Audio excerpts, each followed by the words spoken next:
Well, if you follow me on any of the channels, through alumni channels or my pages on Facebook and that, you know I'm a big fan of School of Faith. It was really the transformative experience in my life that took me to the Holy Land in June and continues to this day be a catalyst in my faith formation and my faith journey. Long way to go though, but I'm on the right track.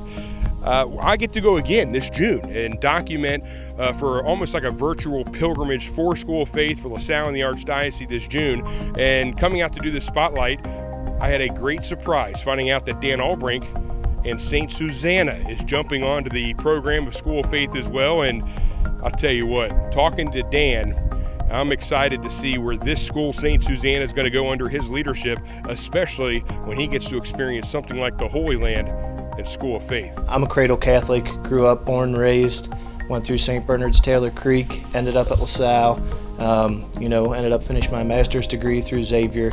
It's ingrained into me, but at times, you lose it. It's not always at the forefront. I think probably the biggest thing for me in my faith journey and this whole thing was when I got to come back to my home parish and give back to them the best way I knew how. I spent 2 years as a 7th and 8th grade religion teacher, and I'm telling you, I learned more in those 2 years from the kids in the community than I had ever experienced before. I would say that is a huge part of where I'm at in my faith journey now. We were opened up to the great opportunity of the School of Faith.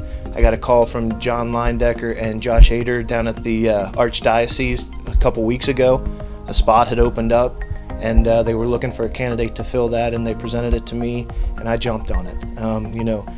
The School of Faith is a fantastic program. You ask anybody throughout the Archdiocese, and it's going places. It's driving that next step for not just faith, but teachers of faith, and creating those catechists and building on what the Archdiocese and what the Catholic schools are all about.